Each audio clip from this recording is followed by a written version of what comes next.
Hello, everybody. Welcome to today's show. My name is Spencer Walsh. Thank you so much for joining us here today. Really do appreciate it. We got a good one for you. As always, here is what is on the show today. We're talking about Omicron infections. They seem to be milder. 3 research teams are reporting, according to New York Times. We'll get into that.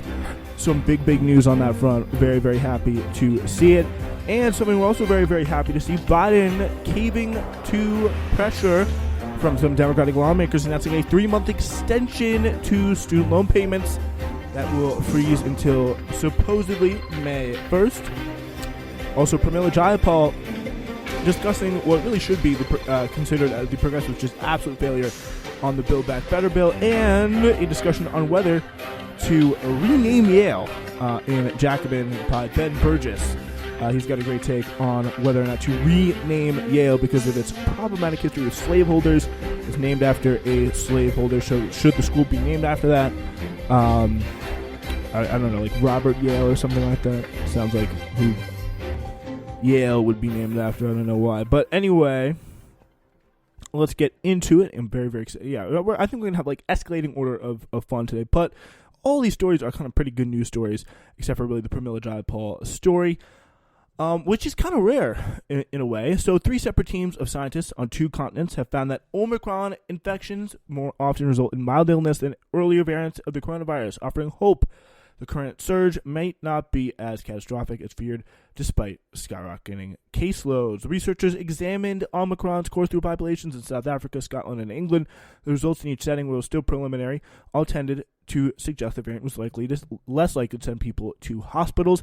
Given that this is everywhere and given that this is going to be so transmissible, anything that would lower severity is going to be better, said Natalie Dean, a biostatistician at Emory University in Atlanta. So the fact that this is not transmissible in such, it is so transmissible and it is so mild, definitely severely lessens the blow that we're going to see from this in terms of really what counts. And I think for a lot of people, and this is going to become a lot more, I think, it is. This is the reality of the situation, especially now with the vaccines. Everything, I would argue, has changed on this front. President Trump, when he said it, we had no vaccines, and he was wrong then, in my opinion. And now that we have these vaccines, he was right when he said, we gotta live with COVID, because it is time to live with COVID for the most part. Unless cases are so bad in a certain hotspot that, we do see it super contagious and hospitals are overwhelmed, then I think that it makes sense to slow the pace, restrictions-wise. But the idea that we should be, having, for example, all these colleges and all these schools, they're coming back from winter break over the next few weeks, right? Either, colleges maybe 1 to 2 weeks later, and, high school kids, especially with the high school kids, college kids, it's going, personally, as someone who very much enjoyed their first semester at college, what I would say is I would definitely be very, very sad to not go back. But, in terms of the grand scheme of things, I could definitely live. But, honestly, thinking about it, I would have rather missed what I missed in high school than college. So, it's different things to weigh. But in terms of the burden it's going to bear in terms of long-term development, especially educationally, maybe socially it's a little bit, you're missing more if you're missing college. But the educational burden is so much more felt heavier, which is obviously, more important. You don't want to get ahead of yourself for all the parents out there, than anything you would do, I guess, socially, although the social aspect of it is super, super important. No denying that. But educationally, it is going to be a super big burden. If life is disrupted, if work is disrupted, it is going to be just not worth it. It's going to be so pointless because we have to keep doing this again and again and again. Keep kind of controlling our lives like this. And just the biggest concern that, in terms of getting COVID for, a lot of people, and especially traveling this holiday season, is not just, the effects of the illness. If you're doing the smart thing and getting vaccinated, if you're not, then I think it's going to be again, as the White House said, and I completely, by the way, support the statement because it is true. It's going to be a long winter for you if you're not vaccinated. So you just, get vaccinated. That is so true. But I think really what is going to be interesting to see is how this carries over, how this translates, how this plays in terms of restrictions, in terms of both corporate restrictions, which are going to come in a soft form, and this kind of quarantining situation. I mean, how much, like, because as I was saying, like, the biggest thing you worry about when it comes to COVID is just not the symptoms anymore. It's not. If you're doing the right thing, getting vaccinated, it is the time missed from various important social obligations, whether it be school, whether it be work, whether it be a practice, and you've got to tell everybody, and they got to stay at home, and they got to tell their parents, like, that is something that is incredibly disruptive to life, and it's just going to, if we want to go in any way kind of back to normal, I think it's going to be interesting to see how much we choose to kind of mitigate that and how much is safe, because I don't know, if you don't want it getting to someone who is not well protected or will be less likely to ride it out, if they're old, got comorbidities or whatever. But then again, if you're COVID positive, how soon you're able to come back? Like, these are all things that we need to kind of, I think, get used to as we get closer and closer, I think, to like kind of letting COVID live within our society, I guess, is what I would say. So, given that this is everywhere and given that it's going to be so transmissible, again, anything is going to be with lower severity is going to be better. Since the discovery of the Omicron variant in southern Africa in November, scientists have struggled to learn whether it causes more severe illness compared with other variants, and if so, in whom. The research suggests the variant would have biological features that would make it less dangerous than Delta, the variant that has dominated the world from summer till now. But Omicron's lowered risk of hospitalization in all three countries appears to be due, in large part, to immunity in those populations. So that is, in many different ways. Obviously, a lot of conservatives are going to be, natural immunity is the best type of immunity. But yes, that's, it is, up to some scientific debate, whatever. But, it's also a perfectly good form of immunity is vaccines. And, whatever, to my mind, like, whatever kind of immunity, if you can prove you have it, honestly, I don't care. Like, I just don't get the political, I really feel like many people don't either. New research suggests that variants have biological features that would make it kind of somewhat less dangerous than Delta. So that is the good thing. But Omicron's, again, their lowered risk of hospitalization in all three countries appears to be in large part due to immunity in those populations.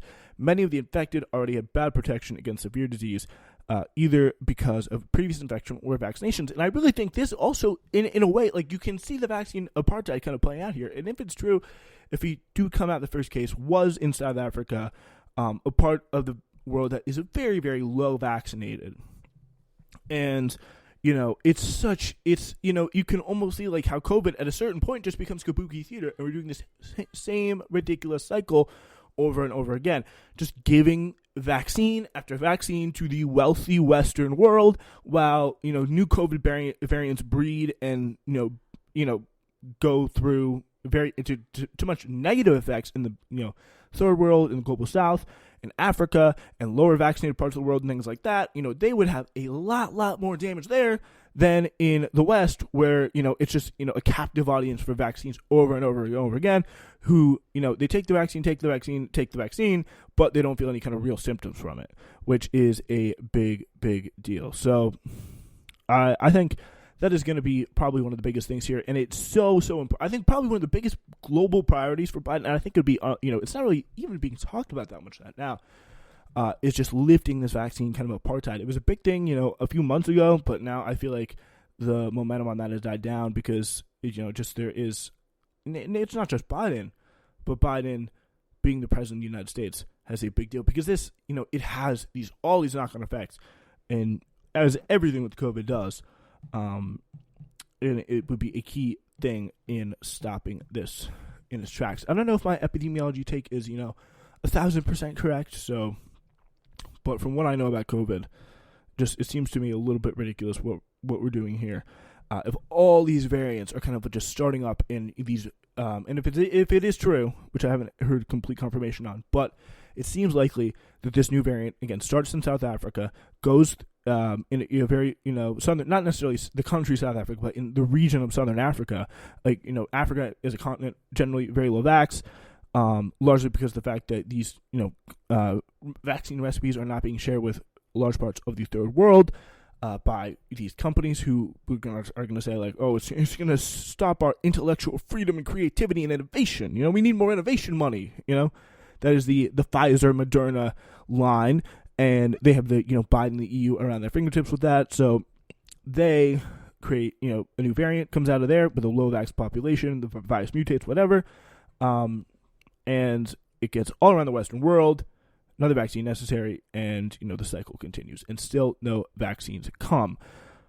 But that is just it just seems to be very much the situation we are in, and it's very, very scary, and doesn't seem to be kind of cooling off anytime soon. We have some good news. We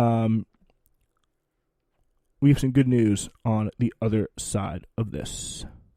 But before I don't want to be an alarmist here. It does seem like it's a very stay safe. Obviously, if you're around the holidays, no need to freak out in your kind of personal situation. But this is a very bad situation to see, especially if you don't want to keep with this kind of COVID restrictions and vaccines. If you want to just completely wipe that from the board, even though you're probably going to be fine. If you get COVID, it's going to be a bit of an inconvenience. Depending on how the restrictions are in your state and in your life. Like if you want to actually stop this in a fair and just way, it is, I would say, a bit of a depressing situation. Although good news with the top line study. Ladies and gentlemen, listeners of the Spencer Walsh Radio Network, happy holidays, and thank you so much for supporting us this year. We are willing to give the gift of audio to you this holiday season, and boy, will it keep coming. We have an action-packed schedule through the 17th of December to the 16th of January, and that all starts with new episodes of Newsflash Now 3 times a week on our old summer schedule of Mondays, Wednesdays, and Fridays.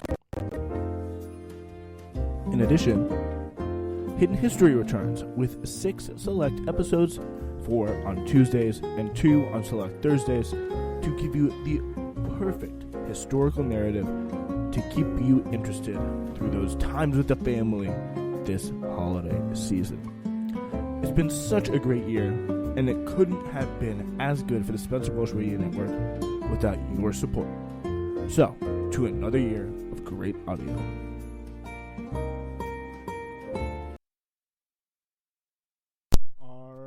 All right, ladies and gentlemen, we are now going to move on to our next story. Hopefully you will be joining us in 2022 for another great year of audio, but we do have some good news. For at least the next 90 days, you will not have to be paying student loans. President Biden, citing the pandemic, said on Wednesday that his administration had extended a moratorium on student, as again here in the New York Times, was our last story, said on Wednesday that his administration had extended a moratorium on student loan repayments for 90 days, continuing a relief measure that began nearly 2 years ago under the Trump administration. So just saying, you're not going to collect student loan payments because the debt is 92% of debt is federal. So that is a big thing to a lot of people. And these are people, all up and down kind of various kind of socioeconomic classes. I think probably one of the biggest leading misconceptions is here by all these people who are opposed to it is, it's just going to be some rich kids paying off their student debt because they're going to college. Like, that is just so far from the truth. If you look at the socioeconomic positions of these people have the most student debt to pay, it is like kind of, I think it's like black women first and foremost. And it's making things, whether you're white, whether you're black, or rich or poor, it's going to be a huge ladder taking up to kind of establishing generational wealth for your family with getting a job, buying a house, and all that kind of stuff. It's going to be such a easier way to do that for so many middle class and lower middle class people, and people who, tons and tons of people who have, student loan debt, and people who would not be able to go to college. If you are, for example, if Biden does what he should and makes college tuition free, public colleges tuition free, like that would be an absolutely huge deal for so many people who wouldn't have that option or at least I think it was like 2 years of community college. But yeah, canceling student debt. Let's not get ahead of ourselves here. Very, very big deal. So let's take a look into how it happened here. The extension affects nearly 41 million borrowers, including 27 million who have not been paying their monthly bills since early 2020. While our jobs recovery is one of the strongest ever, with nearly 6 million jobs added this year. We know that millions of student loan borrowers are still coping with the impacts of the pandemic and need some more time before resuming payments. Again, not the most encouraging kind of rhetoric here, because Biden is not ideologically there on this. The administration is not ideologically there on this. They're still so intent on, right before the midterms, asking young people who they're already hemorrhaging support with to go and do this here. And start paying their student loans again, which is really, again, not the best political move. But since his first days in office, Biden has been pressured by Democratic lawmakers who urged him to deliver on a campaign promise of seeking to forgive $10,000 per person in holding federal student loan debt. Since taking office, Biden has called for Congress to pass a bill rather than forgive the amount through executive action, and he has avoided more ambitious calls from Chuck Schumer of New York to forgive as much as $50,000. So, again, that call obviously not coming directly from the heart of Chuck Schumer of New York. That's coming from a lot of progressive activists and progressive lawmakers who I'm sure you know. Instead, Biden has opted for repeatedly approving a pause on payments that has frozen interest accruals on tens of millions of loans. 72 million borrowers who are in default got a reprieve from collection. Really, really big deal, kind of making a huge economic stress of people's lives that, regardless of the pandemic, people just did not deserve to have in this kind of predatory system where, again, the best part of it all is Joe Biden made this system. He made it impossible for people to declare bankruptcy, a huge boon to the credit card companies. Still, it's very, very funny how much any of this context is just so left out, and the long and just awful career of Joe Biden coming back to shape the issues of today, which Biden continues to kind of egg on, at least for the time being.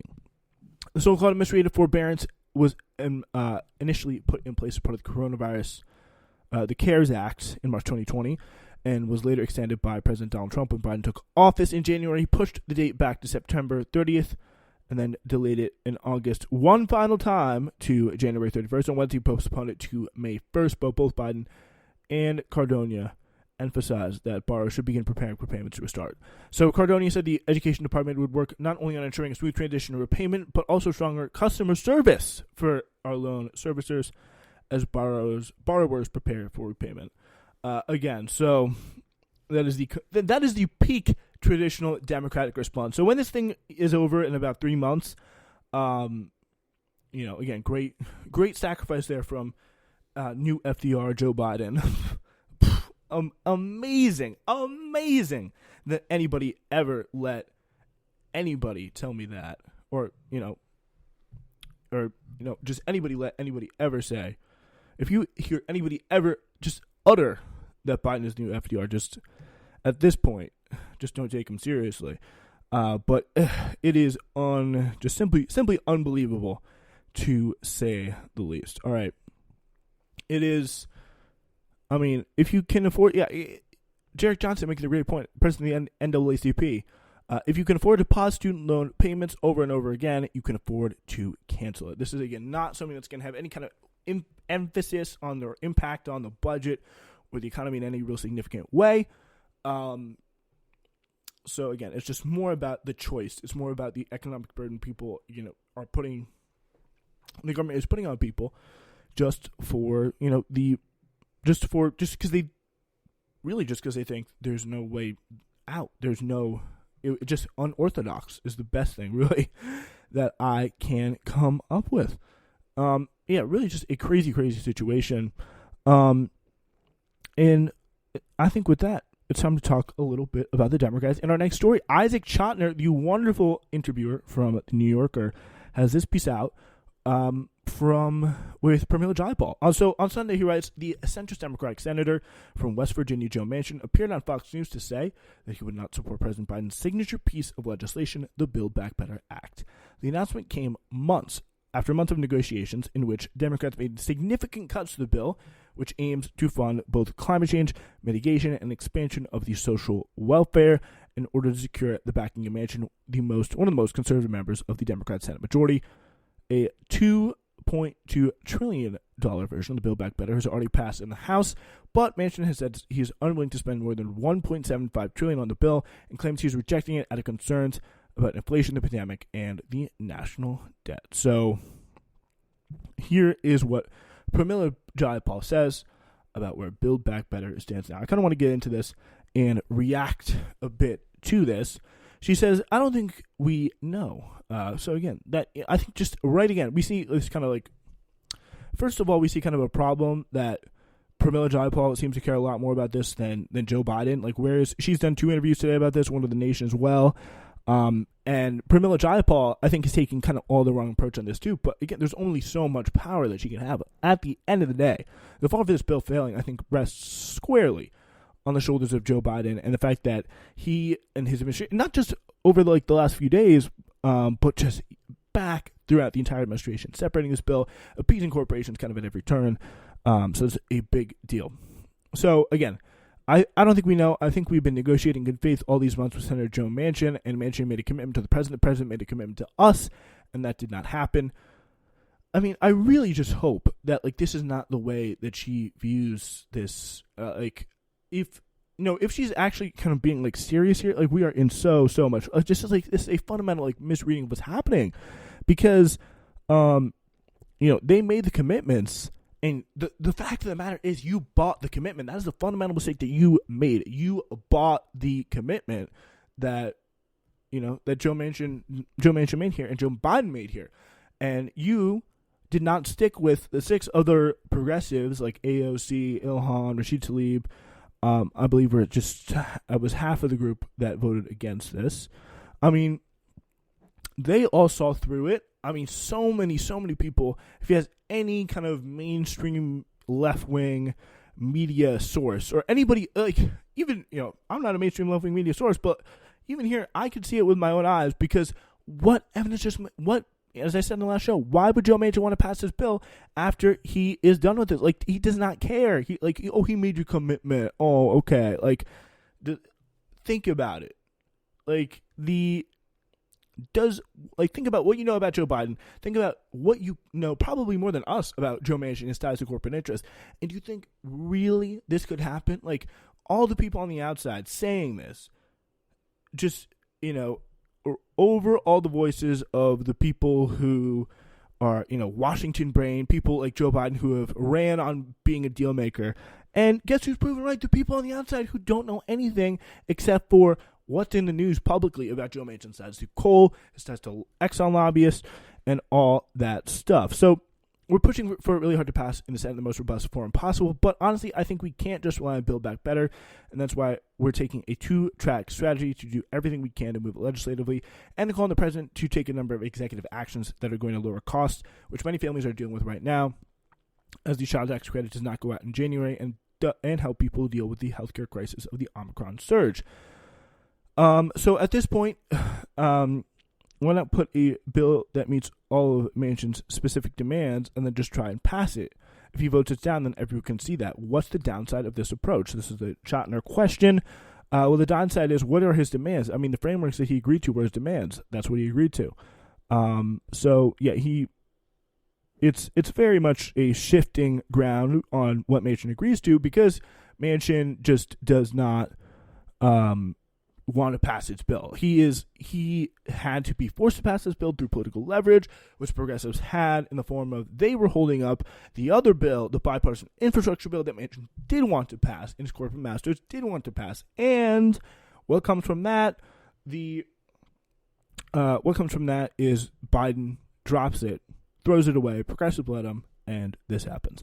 Didn't he say he wanted a bill without an extension of the child tax credit, and to choose for fewer long-term programs over many short-term measures, and that it not be above $1.8 trillion? Well, the bill that was the framework was $1.75 trillion, and he agreed to it.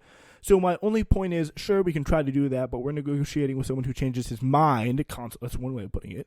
Changes his mind constantly. So I don't know why people think that if we're going to down this track, and we have to because we don't have any other choice.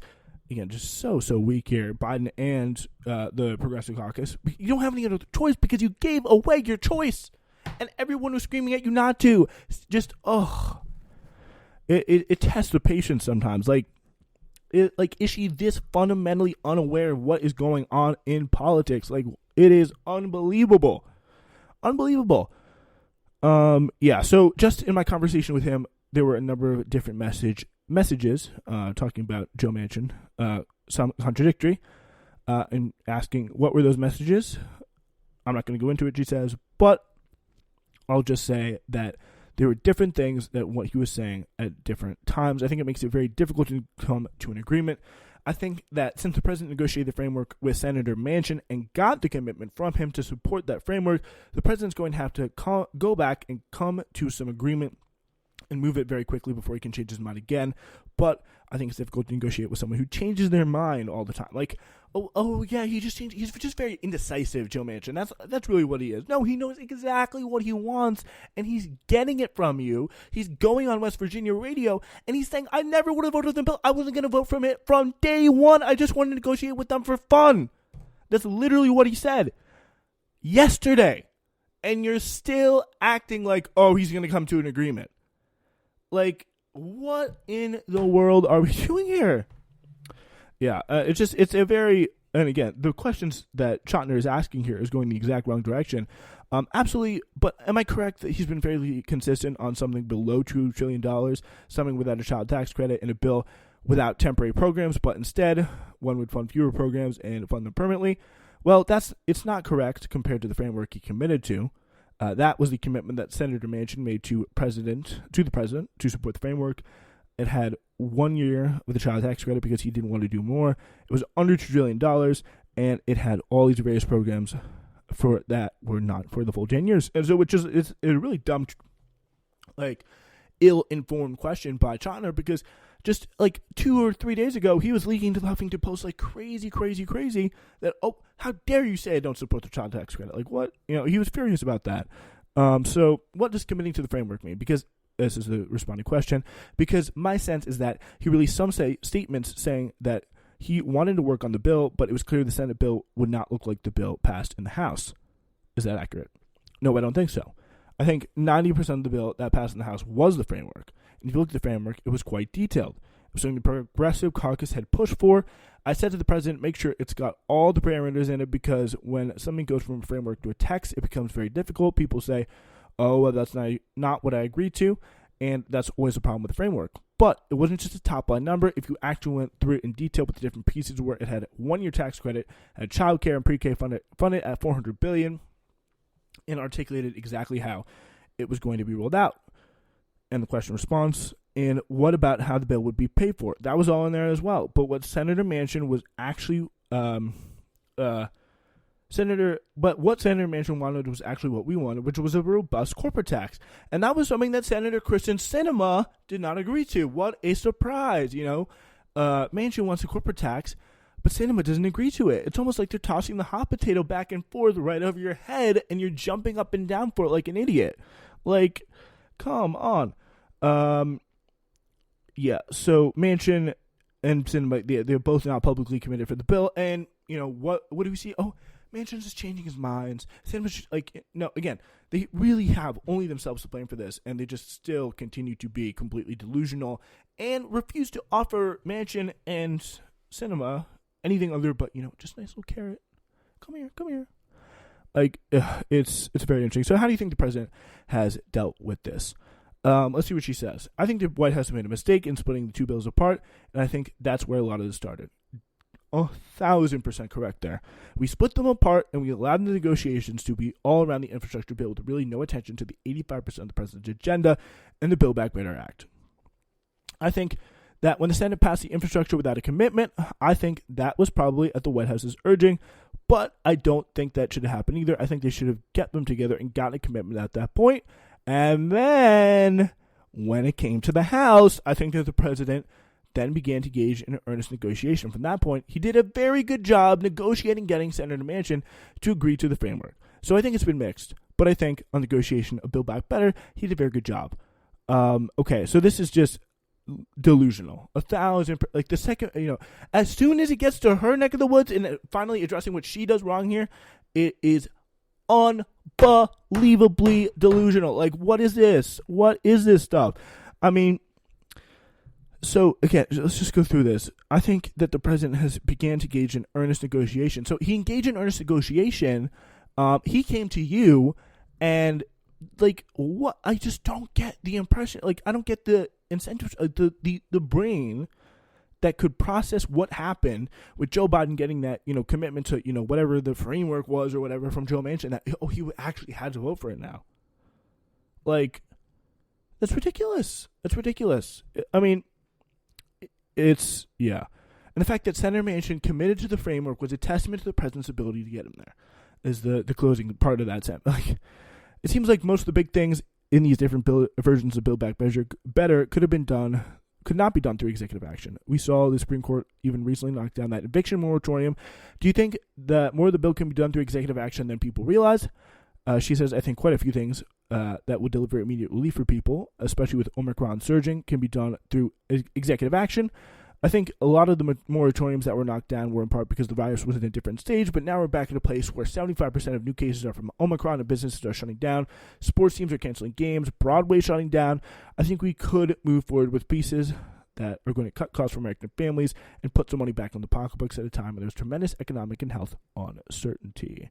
Yeah, again, so she's right on that, but like, again, this paragraph here, I think, is the key point about what she thinks about her performance in the House, because, you can't have this and expect anything good to come from the future. Like, if we have people who think this is what in charge, like, just fundamentally not under, like, what I cannot conceive of their brain. Like, look at the situation and say, oh, Joe Manchin has the incentive to come back and negotiate with us in this.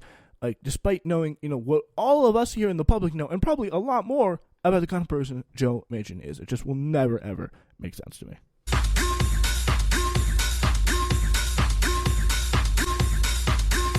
More news flash in 10. Buckingham Palace has announced the death of His Royal Highness the Duke of Edinburgh. It's news flash.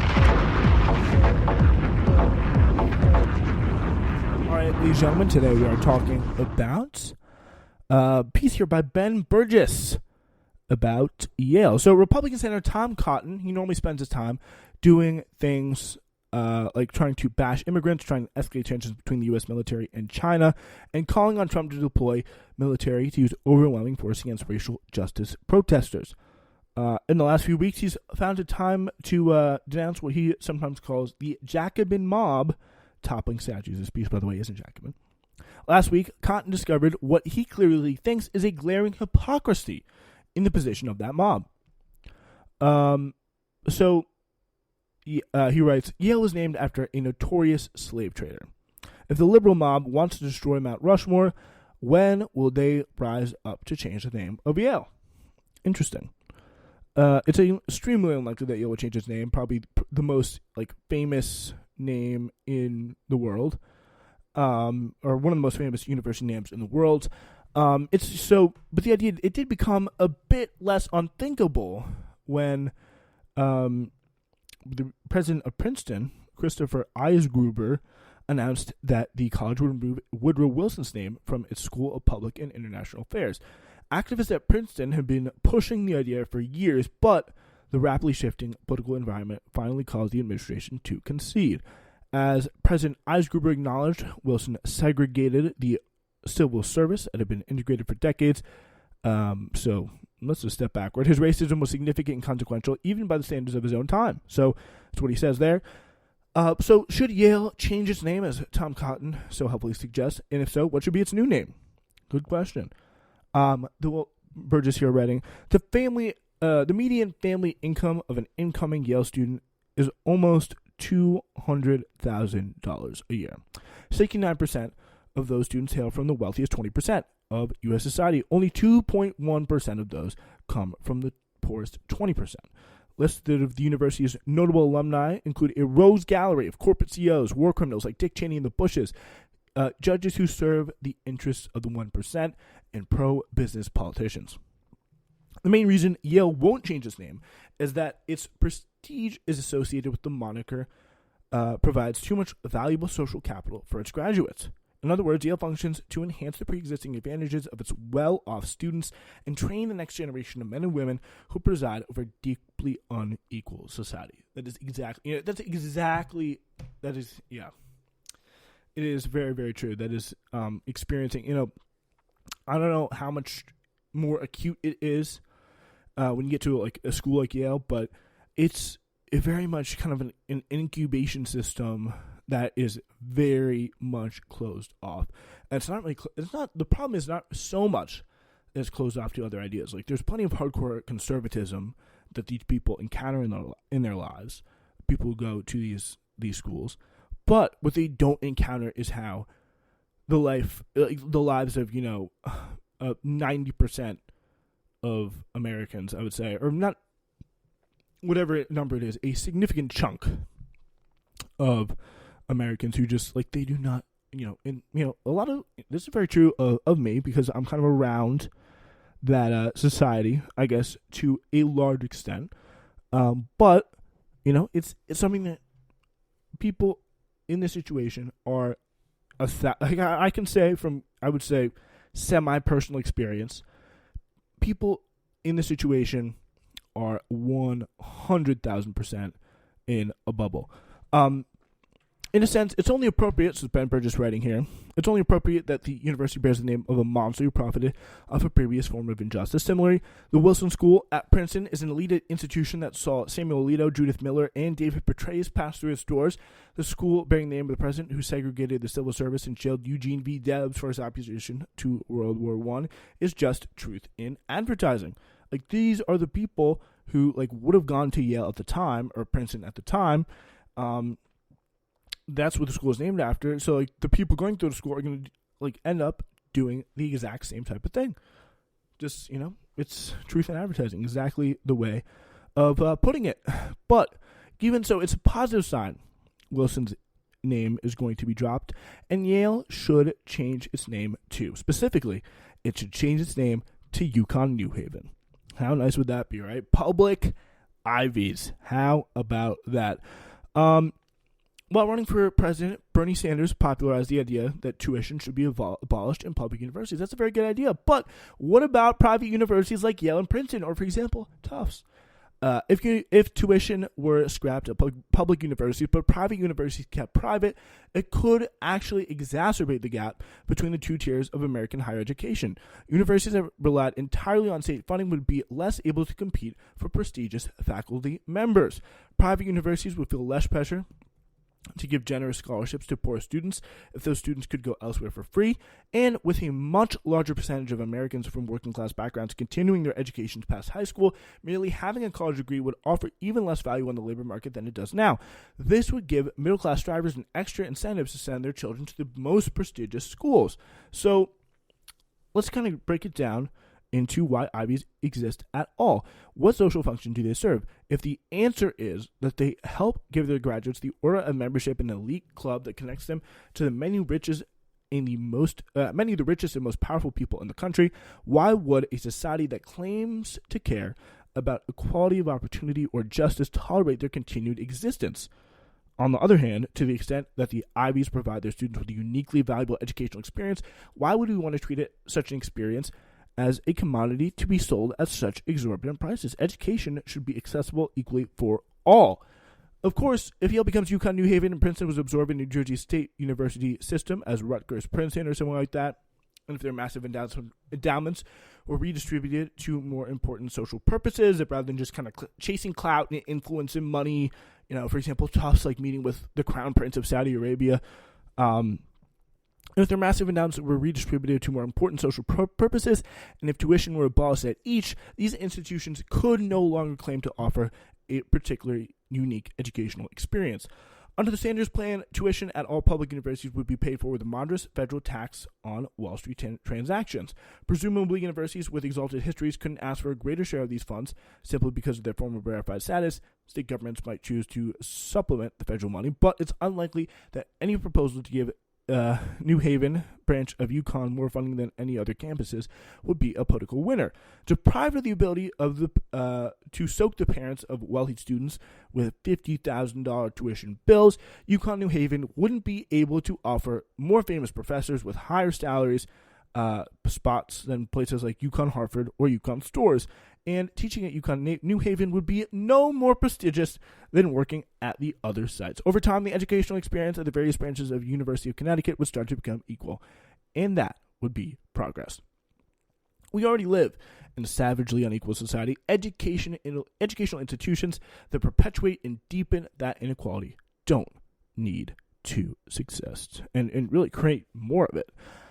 Really there. Fun piece from Ben Burgess. Love to read him here on the show as always. And it really kind of the perfect answer to like very hollow things. Like we need to change the name of Yale, but like keep the exact same kind of structure. No, like nationalize it all. UConn, New Haven. I like the sound of that. Have a good day, everybody. We will see you back here on Friday, Christmas Eve. Very exciting.